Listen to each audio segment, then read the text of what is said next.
मित्रांनो, इयत्ता 12वी अर्थशास्त्र या विषयाच्या बोर्ड परीक्षेच्या संदर्भातील वेळेचं नियोजन कसं करायचं यावरती आज आपण फोकस करूयात. म्हणजेच 3 तासामध्ये तुम्हाला पूर्ण पेपर अर्थशास्त्राचं सोडून होणं गरजेचं आहे. बऱ्याच विद्यार्थ्यांना जर अर्थशास्त्र चांगलं समजलं असेल, अभ्यास चांगला झाला असेल, हा पेपर तुमचा कव्हर होत नाही. वेळेमध्ये संपूर्ण व्यवस्थित त्याचं लिखाण होत नाही. यावरतीच आपण विचार करून अशा विद्यार्थ्यांना वेळेचं नियोजन फार महत्त्वाचं असतं, गरजेचं असतं. जर तुम्ही आत्ताच बोर्ड परीक्षेच्या सराव स्वरूपात काही प्रश्नपत्रिका सोडवायला बसत असाल तर तुमच्या लक्षात येत असेल की आपल्याला ह्या विषयाला वेळ कमी पडतोय. येणाऱ्या प्रश्नांची जी उत्तरं आहेत ती आपल्याला व्यवस्थित पूर्ण करता येत नाहीत. तर या सगळ्यावरती सोल्युशन वेळेचं नियोजनच आहे. जर तुम्ही वेळेचं नियोजन व्यवस्थित केलं तर नक्कीच तुम्हाला या विषयात चांगले मार्क मिळवता येतात आणि पूर्वीपेक्षा आता चांगले गुण ह्या विषयालाही मिळायला लागलेले आहेत. म्हणजे 98-99पर्यंत विद्यार्थी सहज मार्क ह्या विषयात मिळवतात. पण असे मार्क मिळवायला तुम्हाला नियोजनाशिवाय शक्य नाही. त्यामुळं प्रत्येक विद्यार्थ्याने नियोजन करावं, कारण नियोजनाशिवाय कुठलीही गोष्ट कंप्लीट होत नाही, पूर्ण होत नाही, कुठलेही काम व्यवस्थित होत नाही. मग हे परीक्षेचं असू द्यात किंवा कुठलेही असू द्यात. आता परीक्षा आपण देतोय तर परीक्षेसाठी असं नियोजन फार गरजेचं आहे. एक साधी सोपी टेक्निक विचारात घेऊन आपण हे नियोजन लक्षात ठेवूयात आणि त्याचा अप्लाय बोर्ड परीक्षेत करूयात. हे नियोजन समजून घेण्यासाठी मी सुरुवातीला प्रश्न क्रमांक या ठिकाणी विचारात घेतला आहे. त्यानंतर प्रश्नाचं स्वरूप, कोणता प्रश्न आहे, कोणत्या टाईपचा प्रश्न आहे तो आपण पाहूयात. त्यानंतर प्रश्नांची संख्या, किती प्रश्न सोडवायचे हे आपल्याला माहिती असायला हवं आणि प्रत्येक त्याच्यातल्या प्रश्नाला किती वेळ द्यायचा हे पण मी तुम्हाला या ठिकाणी सांगतो, जेणेकरून तुम्हाला तो उपयोग होईल. आणि पूर्ण त्या प्रश्नासाठी किती वेळ लागेल, जी घड्याळी वेळ असेल ती आपण पाहणार आहोत आणि मग एकूण वेळ किती आहे ती तुम्हाला या ठिकाणी सांगितली जाईल. तर असं एक स्ट्रक्चर या ठिकाणी विचारात घेतलेलं आहे आणि त्याच्या बेसवरती आपण परीक्षेतील उत्तरपत्रिका सोडवण्याचं हे नियोजन. सुरुवात करूया प्रश्न पहिला. यामध्ये 4 उपप्रश्न आपल्याला दिले जाणार आहेत. उपप्रश्न कोणताही असू शकतो 1 मार्काच्या संदर्भातला. तर मी इथं समजा विचार केला योग्य पर्याय निवडा असा जर प्रश्न असेल तर या प्रश्नामध्ये एकूण 5 प्रश्न दिले जाणार आहेत. मग तिथं कोणताही येऊ द्यात, मी इथं नमुना म्हणून घेतलेला आहे, तोच येईल असं काही नाही. इथं 5 प्रश्न दिले जातील त्याच्यात. तर एका प्रश्नाला किती वेळ द्यायचा? 1 मिनिटाचा, कारण हे वस्तुनिष्ठ प्रश्न आहेत ना, एका मार्काचे. 1 मिनिटात तो कंप्लीट करून टाकायचा. असे 5 प्रश्न आहेत, मग किती वेळ लागेल तुम्हाला? 5 मिनिटात तो कंप्लीट करून घ्या. यानंतर उपप्रश्न आहे. त्याच्यात समजा सहसंबंध पूर्ण करा असा प्रश्न आहे. कोणताही येऊ शकतो, इथं कोणतेही प्रश्न येतात. मी इथं नमुना म्हणून तुम्हाला घेतलेले. याच्यात देखील मग 5 प्रश्न दिले जाणार आहेत. एका प्रश्नाला 1 मिनिटाचा वेळ द्यायचा. वस्तुनिष्ठच प्रश्न आहेत, म्हणजे यालाही 5 मिनिटं लागतील. त्यानंतर हा उपप्रश्न आहे. याच्यातही कुठला तरी एक वस्तुनिष्ठ 1 मार्काचा प्रश्न येईल. जो विचारला जाईल त्याच्यात 5 प्रश्न असणार आहेत. एक प्रश्न आपण 1 मिनिटाचा याच्यात सोडवणार आहोत वेळेत, तर 5 मिनिटं ह्याही प्रश्नाला लागतील. आणि चौथा एक उपप्रश्न असेल, त्याच्यातही 5 प्रश्न. म्हणजे याचा अर्थ काय? प्रत्येक प्रश्नात इथं 5-5 प्रश्न असणार आहेत आणि प्रत्येकाला आपण 1-1 मिनिटं वेळ दिला तर 5-5 मिनिटामध्ये हे 4ही प्रश्न सोडून होतात. मग विचार करा, आत्ता ह्या वर्षी अर्थशास्त्राचा पेपर हा सकाळी 11 ते 2 ह्या वेळेत आहे आणि म्हणजे पाठीमागच्या वर्षी तो 3 ते 6 ह्या टायमिंगमध्ये होता.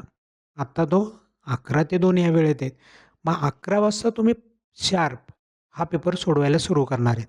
मग 5-5 मिनिटाचे जर तुम्ही असे 4 प्रश्न सोडवले तर 11ला सुरू केलेला पेपरचा हा प्रश्न तुमचा 11 वाजून 20 मिनिटाने पूर्ण सोडून व्हायला हवा. 20 मिनिटात पहिला प्रश्न सगळ्यांचा सोडून व्हायला हवा. यानंतर प्रश्न दुसरा. प्रश्न दुसऱ्यात 2 उपप्रश्न असतात. पहिला संकल्पना ओळखून स्पष्ट करा. यामध्ये प्रश्न किती दिले जातील? 5. सोडवायचे किती आहेत? 3. 5 पैकी 3 सोडवायचे आहेत. म्हणजे आपण विचार करूया 3च प्रश्न आहेत या मध्ये. तर मग त्याच्यातल्या एका प्रश्नाला किती वेळ द्यायचा? 5 मिनिटाचा. एकाला 5 मिनिटं आहेत, 3 सोडवायचे आहेत. किती वेळ लागेल मग? 15 मिनिट तुम्हाला लागणार आहेत. हा संकल्पना ओळखा आणि स्पष्ट करायचा प्रश्न पूर्ण करायला 15 मिनिटे द्या. त्यानंतर ब उपप्रश्न आपला सुरू होईल. ब आहे फरक स्पष्ट करायचा. फरक स्पष्ट करा. ह्या प्रश्नात देखील 5 फरक दिले जाणार आहेत, पण 5 सोडवायचे नाही आहेत आपल्याला. आपण सोडवणार किती आहोत? फक्त 3. मग याही प्रश्नात आपण काय करूयात? 5 मिनिटात एक फरक कंप्लीट करूयात. 3 फरकांसाठी तुम्हाला पुन्हा 15 मिनिट लागणार आहेत. असे एकूण 30 मिनिट तुमचे या एका प्रश्नासाठी असतील. 11:20 जर तुम्ही प्रश्न सुरू केला तर तो कंप्लीट होईल 11:50. यानंतर जाऊयात आपण नेक्स्ट. पुढचा प्रश्न क्रमांक 3. प्रश्न क्रमांक 3 हा थोडक्यात उत्तरांचा प्रश्न आहे असं म्हणूयात. कारण 4 मार्काचे प्रश्न यामध्ये असतात. खालील प्रश्न सोडवा असा प्रश्न असतो मुळात. तर यामध्ये पहा 5 प्रश्न दिले जातील. सोडवायचे किती आहेत आपल्याला? इथेही 3च प्रश्न सोडवायचे. एका प्रश्नासाठी किती वेळ द्यायचा आहे? एका प्रश्नासाठी 10 मिनिटाचा वेळ द्या एका प्रश्नाला. मग सोडवायचे आपल्याला 3 ना. एकाला 10 असेल तर 3 प्रश्नांसाठी 30 मिनिटाचा वेळ लागेल. मग 11:50 तुम्ही हा प्रश्न सोडवायला सुरू करणार आहात. 12:20 तुमचा हा प्रश्न पूर्णपणे सॉल्व्ह होऊन जाईल. ओके. यानंतर प्रश्न 4. प्रश्न 4 आहे सहमत आहात किंवा नाही? सहकारण स्पष्ट करा. इथेही 5 प्रश्न देऊन सोडवायचे 3च आहे. एकाला 10 मिनिटाचा वेळ देऊयात. 4-4 मार्काचेच आहेत ना, दोन्ही 4चे सेमच ठेवले मी. म्हणजे इथेही पुन्हा 30 मिनिट लागतील तुम्हाला. अर्ध्या तासामध्ये सहमतचा प्रश्न कंप्लीट करायचा.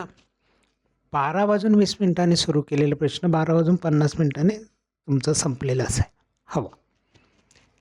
नंतर आहे प्रश्न क्रमांक 5. तक्ता, आकृती आणि उतार्याचा प्रश्न आहे. याच्यातले 2 आपल्याला सोडवायचे आहेत. म्हणजे देणार आपल्याला 3 आहेत, सोडवायचे 2च आहेत. एका प्रश्नासाठी 8 मिनिटाचा वेळ घेऊयात. कारण उतारा वाचायचा आणि त्याची उत्तर लिहायची. तर 8 मिनिटाचा वेळ घेऊयात आपण समजून घ्यायला. आणि तक्ता आकृती सोडवायची असते तर त्यामध्ये तक्ता आकृतीसाठी देखील आपल्याला वेळ द्यावा लागणार आहे ना. सो आकृती काढायला वेळ लागेल. मग 8-8 मिनिट आपण एका प्रश्नाला देऊयात. तर 8×2 = 16 मिनिट ह्या प्रश्नासाठी लागतील. तर इथं 12:50 ते 1:06 अशा पद्धतीने तुमचे प्रश्न इथं सॉल्व्ह होऊन जातील. त्यानंतर शेवटचा प्रश्न राहिला आहे. प्रश्न क्रमांक 6 सविस्तर उत्तरे लिहायचा प्रश्न आहे. यामध्ये 3 प्रश्न दिले जाणार आहे. सोडवायचे आपल्याला 2च आहे.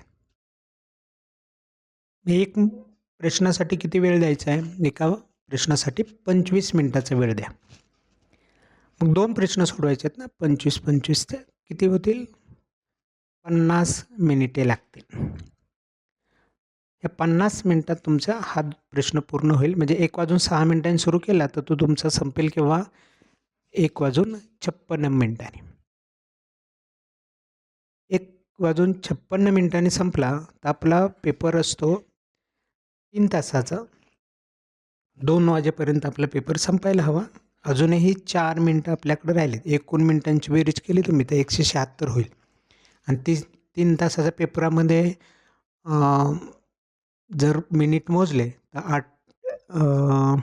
18 म्हणजे 180 मिनिट होतात 3 तासामध्ये. एका तासाला 60, 2 तासाला 120 आणि 3 तासाला 180. तर 180तले 176 मिनिट तुम्हाला लागलेत प्रॉपर. आपण व्यवस्थित, फार घाई होणार नाही तुमची. अतिशय सौम्य पद्धतीने तुम्ही पेपर लिहित जाल. तुमचे हात दुखणार नाहीत, अक्षर चांगले येईल, घाई करणार नाहीत आणि सर्व प्रश्न व्यवस्थित सोडून होईल. तरी 4 मिनिट वेळ तुमचा शिल्लक असेल. त्या 4 मिनिटात तुम्ही संपूर्ण पेपर रिव्हिजन वाईज चेक करू शकता, काही बाकी आहे का. किंवा तुमचा तो एक 4 मिनिटाचा वेळ जे सुपरवायझर येतात ते बारकोड चिटकवण्यासाठी किंवा हॉलोग्राफ लावण्यासाठी, जर त्यांचे एक 4 मिनिटं त्यांनी घेतले तर तुमचे ते 4 मिनिट ह्या ठिकाणी तुम्हाला उपयोगास येणार आहेत. तर हाही एक महत्त्वाचा भाग याच्यामध्ये होता. तर एकूण आपले 1:56 तुमचा हा पेपर पूर्ण सॉल्व्ह होऊन जाईल. आणि जर बाकीचं तुम्हाला रेषा मारणे वगैरे बाकी इतरही कामं असतात तर हेही कामं तुम्हाला ह्या ठिकाणी करायला चान्स राहणार आहे. तर अशा पद्धतीने मित्रांनो, अर्थशास्त्र विषयाचं नियोजन जर तुम्ही केलं तर नक्कीच तुम्हाला खूप छान फायदा, जे जास्त मार्क मिळवणारे विद्यार्थी आहेत ना त्यांना तर 100% या ठिकाणी फायदा होईल. पेपरमध्ये अक्षर चांगले येणं गरजेचं आहे, मांडणी व्यवस्थित होणे गरजेचं आहे, वेळेत सगळा पेपर कंप्लीट होणं गरजेचं आहे आणि इफेक्टिव्ह पेपर तुमचा असायला हवा. तो नियोजनाशिवाय होणार नाही आणि त्यासाठी नियोजन फार गरजेचं आहे. तर तुम्ही ह्या ठिकाणी सांगितलेले ह्या नियोजनांमध्ये कोणत्या टाईपचं नियोजन तुम्हाला लक्षात ठेवता येईल ते पहा. एका प्रश्नाचं 10 मिनिट वेळ देऊन की पूर्ण टोटल प्रश्न अर्ध्या तासात, 15 मिनटात, 50 मिनटात असा विचार करून लक्षात ठेवायचं, हे तुमच्यावर डिपेंड आहे. किंवा मी त्याला थोडी टेक्निक पण तुम्हाला देऊ शकतो. तुमचं रिसीट असतं ना, त्या रिसीटच्या पाठीमागं पेन्सिलने हे जर घड्याळी टायमिंग लिहून नेलं ना तुम्ही, पहिला प्रश्न 11 ते 11:20, दुसरा प्रश्न 11:20 ते, अशा पद्धतीने. आणि ते जे पेन्सिलने लिहून नेले ना ते तुम्हाला ॲन्सर शीट मिळाल्या 10:30लाच मिळतील ना, तर त्या ॲन्सर शीटच्या पाठीमागच्या पानावरती कच्चं काम असं पेन्सिलने लिहायचं आणि तिथं तो टायमिंग लिहून काढायचा. ओके, तो टायमिंग तिथं लिहून काढायचा आणि तुमच्या रिसीटवरचं पेन्सिलने आहे ना तर ते खुडून टाकायचं. म्हणजे तुमचा टायमिंग कायमस्वरूपी तुमच्या पेपरच्या पाठीमागं राहील आणि तुम्हाला तिथून चेक करता येईल. लक्षात पण ठेवण्याची गरज नाही पडणार. तर वेगवेगळ्या टेक्निक असतात. जर तुम्हाला त्यापैकी कुठली बेस्ट आहे ती विचार करा, ती वापरा आणि त्या पद्धतीने पेपरला सामोरे जा. तुम्हाला सर्वांना अर्थशास्त्र ह्या विषयाच्या बोर्ड परीक्षेतील विषयाच्या साठी मनपूर्वक शुभेच्छा. चांगला पेपर लिहा, चांगले गुण मिळवा आणि या विषयात सगळ्या लाईफमधला स्कोअर, बेस्ट स्कोअर तुम्ही ह्या पेपरमध्ये करा, अशी सर्वांना शुभेच्छा देतो. आणि आजचा व्हिडिओ या ठिकाणी थांबूयात. भेटूया पुढच्या नवीन व्हिडिओमध्ये. मित्रांनो, तुम्हाला बाकीच्या विषयांच्या संदर्भात देखील अशाच प्रकारचं नियोजन हवं आहे का? असेल तर कमेंटमध्ये जरूर लिहा आणि हे नियोजन आवडलं असेल तर बाकीच्या मित्रांनाही शेअर करा, जेणेकरून त्यांनाही या विषयाचा फायदा होईल. चला थांबूया या ठिकाणी. भेटूया पुढच्या नवीन व्हिडिओमध्ये. तोपर्यंत नमस्कार.